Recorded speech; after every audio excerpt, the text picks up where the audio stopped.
सच्ची और अच्छी खबर लखनऊ दर्पण न्यूज। आप देख रहे हैं लखनऊ दर्पण न्यूज। इंडिया की सच्ची अच्छी खबर देखने के लिए सब्सक्राइब जरूर करें।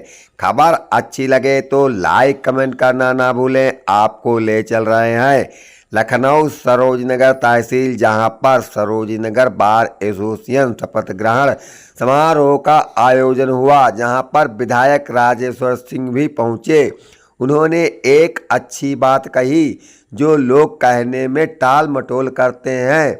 महिलाओं का सम्मान करते हुए कहा, एक दिन हमारी बहनों को हिस्सेदारी के लिए आगे आना होगा। विधायक जी को SC OBC याद नहीं आया, जो आज तक आरक्षण के अनुसार अध्यक्ष पद प्राप्त नहीं कर पाया।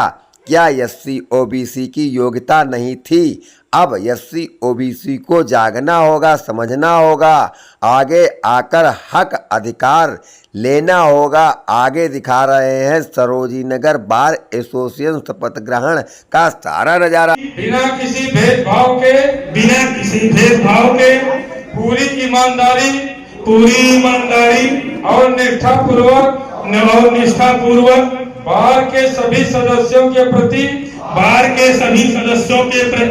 सजग रहते हुए उनके हित एवं सुरक्षा का पूर्ण रूप से ध्यान रखूंगा एवं उसका दुरुपयोग नहीं करूंगा और सदैव सदस्यों के हित में कार्य करूंगा। जय हिंद। जय आपको, आदरणीय गोविंद शुक्ला जी को और आपकी पूरी टीम को, सबको बहुत बधाई, बहुत शुभकामनाएं देता हूं। नवरात्र के इस पावन अवसर पर मां शैलपुत्री की सबके ऊपर कृपा बनी रहे, सबके ऊपर आशीर्वाद बनाते, सबके घरों में खुशियां आए और मां हमेशा सबको विजयी बनाए, यही मां से प्रार्थना है। आप सबके सुखी जीवन के लिए बहुत कामना और प्रार्थना करता हूँ। मंच पर उपस्थित हमारे भाई आदरणीय विधान परिषद सदस्य श्री सुरेंद्र चौधरी जी, हमारे आदरणीय श्री शंकरी सिंह साहब, आदरणीय नलखे भैया, आदरणीय राजेश सिंह साहब, हमारे वरिष्ठ आदरणीय राजेश सिंह साहब प्रयागराज से जो आए हैं, आदरणीय हमारे चच्चू, हमारे पिताजी के भी दोस्त थे चच्चू, हमारे स्वर्गीय ससुर श्री इंद्रदेव सिंह साहब के भी बहुत अभिन्न हमेशा से रहे हैं। उनका बहुत स्वागत सरोजनी नगर बार में करता हूँ, नमन करता हूँ। और हमारे आदरणीय कौशलेन शुक्ल जी आए हुए हैं मोहनलाल बार के, उनका भी बहुत स्वागत करता हूँ।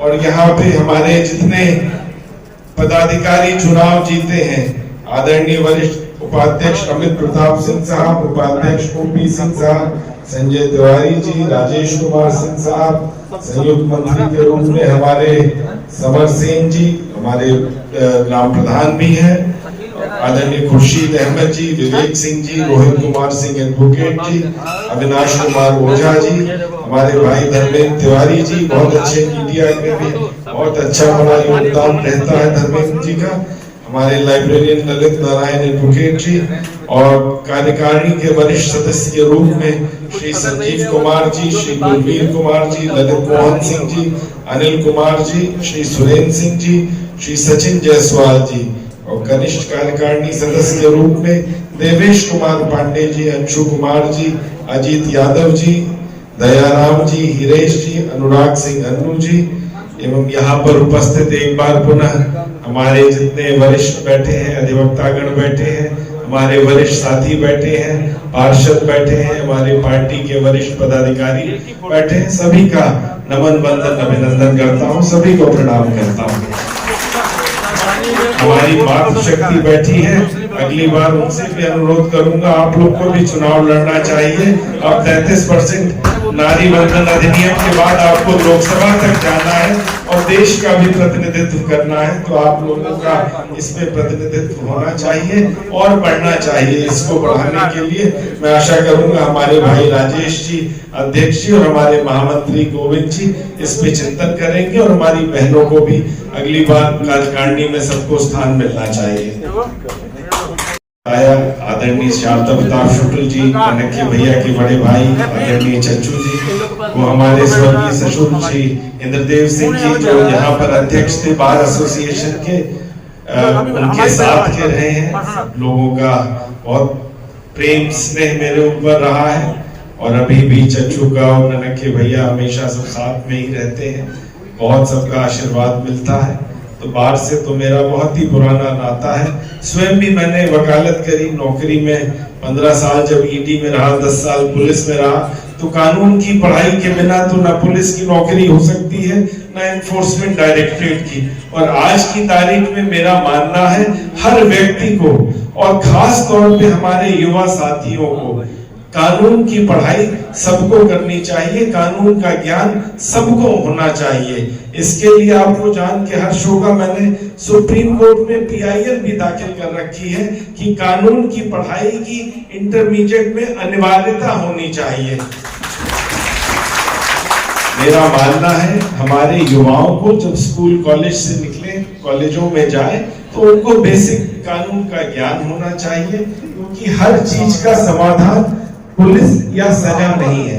यदि आपको किसी चीज का ज्ञान है तो आप अपराध करने में या गलती करने में आप ठिठकेंगे। यदि आपको मोटर व्हीकल्स एक्ट का ज्ञान है, यदि आपको NDPS एक्ट का बेसिक ज्ञान है, यदि आपको कॉपीराइट एक्ट्स का ज्ञान है, यदि आपको माइनर एक्ट्स का IPC के जो छोटी छोटी धाराएं हैं उनका ज्ञान है, तो हमारे जो युवा साथी हैं, जो हम लोग के बच्चे हैं, जिनके ऊपर देश का भविष्य आगे टिका हुआ है, जो गलतियां कर देते हैं वो ये गलतियां नहीं करेंगे।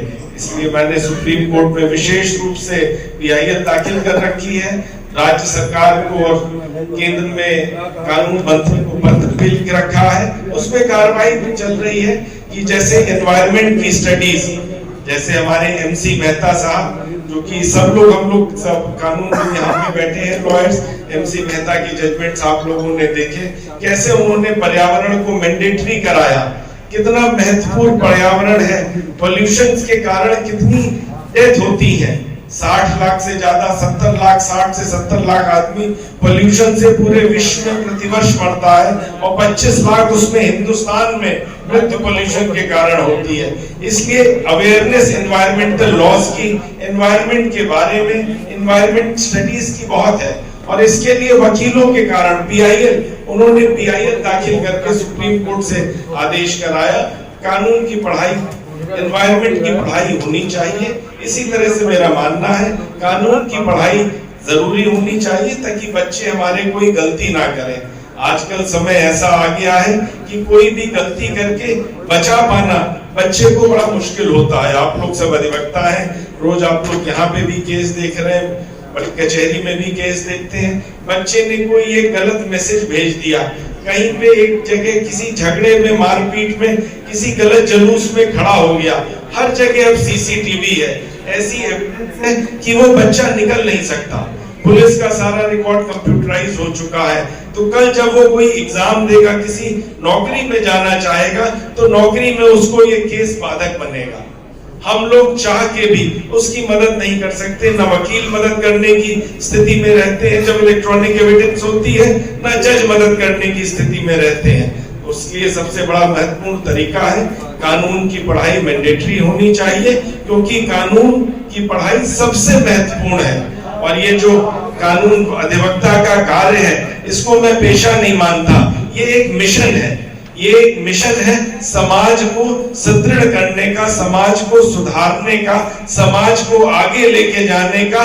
और हमारा मूल जो है संविधान की रक्षा करने का। सबसे ऊपर संविधान है और संविधान का रक्षक यदि सही मायने में कोई है तो वो अधिवक्ता समाज है।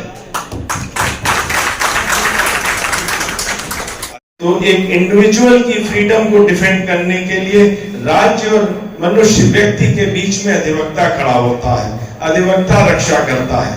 गरीबों को इस कॉम्प्लेक्स कानून का ज्ञान आसान नहीं है, लेकिन उनकी समस्याएं आती हैं, उसका निवारण अधिवक्ता करता है।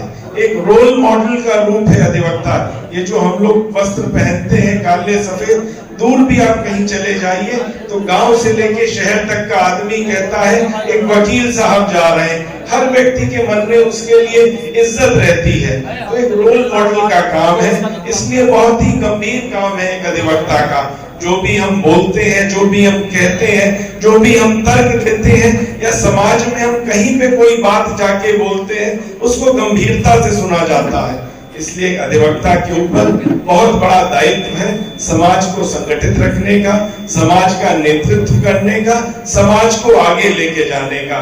यही कारण रहा है हमारे पूर्व में राष्ट्रपति, प्रधानमंत्री सभी अधिवक्ता समाज से आए हैं और देश को आजाद कराने में अधिवक्ताओं का बहुत महत्वपूर्ण योगदान रहा है।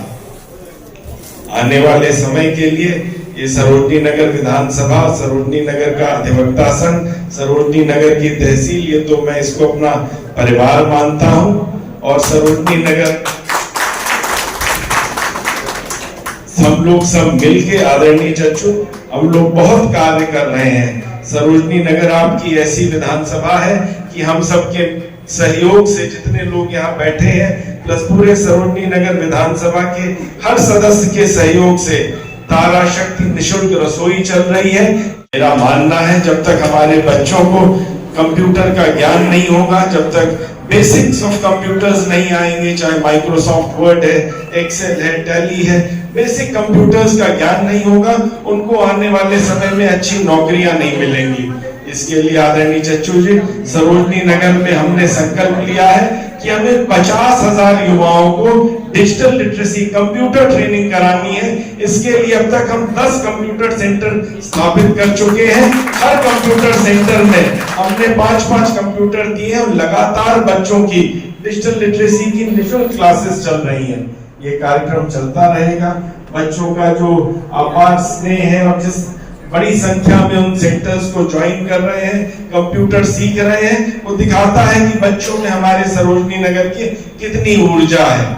हमारी मातृशक्ति सबसे देश को आगे ले जाने में सबसे बड़ा योगदान है। सरोजनी नगर इस मामले में फिर हम सब एक साथ हैं। आदरणीय राजेश जी, शंकरी जी मिलके हम लोगों ने सिलाई केंद्र खोलना शुरू किया और आज हमने 125 से ज्यादा सिलाई केंद्र स्थापित किए हैं और 1,500 से ज्यादा निःशुल्क सिलाई मशीन उपलब्ध कराई है, जिसमें मातृशक्ति काम सीख रही है और काम करके आर्थिक रूप से आत्मनिर्भर बन रही है। सरोजनी नगर की मातृशक्ति के लिए नए आयाम खुल रहे हैं। हमारे यहाँ मेधावी बच्चे सबसे महत्वपूर्ण है। हर घर में बच्चा, हम लोग का दायित्व है बच्चों को प्रमोट करें, कैसे उसकी मेधा को निखारें, कैसे उसको प्रोत्साहित करें।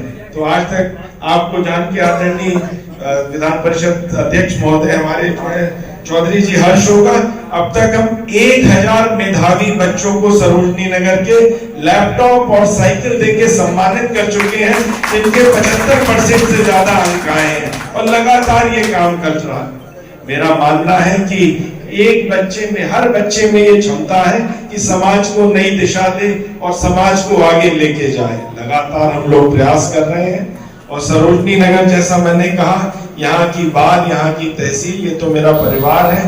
पहले भी जब मैं आया था तो मुझे बताया गया था यहाँ सड़क की समस्या है, तो मैंने 10 लाख रुपया दिया था। मुझे याद है वो सड़क जो आप लोगों की तहसील वाली है वो बन गई है। इस बार भी जब मैं आया हूँ तो मैं 10 लाख का एक प्रस्ताव भवन बनाने का लेके आया हूँ।